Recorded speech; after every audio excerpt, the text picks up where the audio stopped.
বরানগরে interior ডিজাইনারকে বেধড়ক মারধরের অভিযোগ ঘটনায় আরও একজনকে গ্রেফতার করল পুলিশ। ধৃতের নাম অরিত্র দাস।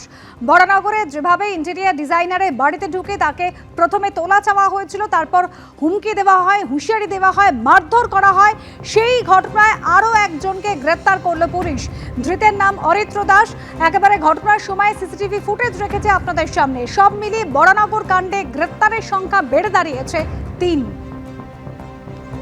সমীরণ দাস সমীরণ পাল আমাদের প্রতিনিধি রয়েছেন আমাদের সঙ্গে টেলিফোন লাইনে। সমীরণ, গোটা ঘটনায় অভিযোগের তীর বরানগর শহরে আইএনটিটিইউসি নেতা শঙ্কর রাউত।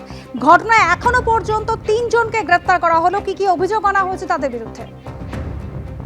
দেখো, যে 3 জনকে গ্রেফতার করা হয়েছে তাদের মধ্যে হচ্ছে দাস, তাকে গতকাল গ্রেফতার করা হয়েছে। আজকে তাকে ব্যারাকপুর মহকুমা আদালতে পেশ করা হবে। মারধর, হুমকি সহ একাধিক ধারায় মামলা রুজু করা হয়েছে পুলিশের পক্ষ থেকে। এবং ওই ইন্টেরিয়ার ডিজাইনার সুদীপ্ত ঘোষ তিনি অভিযোগ করেছিলেন যে তার তার ফ্ল্যাটে ঢুকে তাকে টেনে হেঁটে নিয়ে আসা হয় এবং সেই ঘটনাতে প্রথমে গত পরশু দিনকে 2 জনকে গ্রেফতার করা হয়। অরিত্র দাসকে গতকাল গ্রেফতার করা হয়েছে তার বাড়ি বদরখালী নিমচাঁদ মেট্রো স্ট্রিটে এবং এই ঘটনায় সে যুক্ত। এবং পুলিশের পক্ষ থেকে বারবার বলা হচ্ছে, ব্যারাকপুর কমিশনারের পক্ষ থেকে, এই ঘটনায় যারা যুক্ত কাউকেই রেয়াত করা হবে না। এবং এই যে ঘটনা, তার সঙ্গে উত্তর বরানগর আইএনটিটিইউসির সভাপতি শঙ্কর রাউতের নাম জড়িয়ে গেছে। তার নামে অভিযোগ দায়ের করা হয়েছে। কেননা বারবার যেটা বলা হচ্ছে যে সিসিটিভি ফুটেজ সেখানে যারা গেছিল ওই মারধরের ঘটনার সঙ্গে যুক্ত ছিল এবং ফ্ল্যাট থেকে তাকে টেনে হিঁচড়ে নিয়ে আসছিল, তারা ফোনে শঙ্কর রাউতের নির্দেশ মতো কাজ করছিল, এমনই চাঞ্চল্যকর অভিযোগ করেছিলেন ওই ইন্টেরিয়ার ডিজাইনার সুদীপ্ত ঘোষ। পুরো বিষয়টি তদন্ত করে দেখছে বরানগর থানার পুলিশ।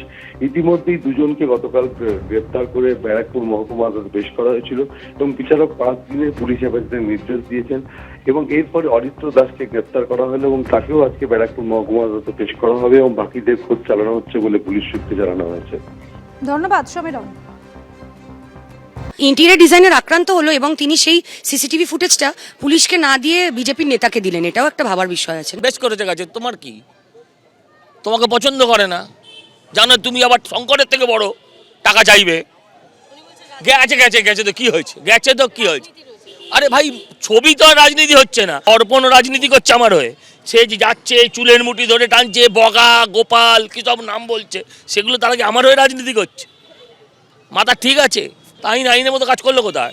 আমি তো কোনো রাজনৈতিক কিছুভাবে আমি কিছু করিনি। সজল ঘোষ জানতে পেরেছেন, আমার পাশে এক দাদা আছেন পরিচিত, তাকে আমি রাত্রির বেলা ওই অবস্থায় বাড়িতে একা ছিলাম, আমি বলি যে দাদা আমার এরকম অবস্থা, বললো ঠিক আছে তুই থানায় যা। সকালবেলা যখন আমি আরজিকর পৌঁছাই, উনি আমাকে বলেন কি হয়েছে তুমি আমাকে জানাও দেখি। তখন আমাকে সিসিটিভি ফুটেজ উনি দেখতে চান, আমি ওনাকে তখন দিয়েছিলাম। এবিপি আনন্দ, এগিয়ে থাকে, এগিয়ে রাখে।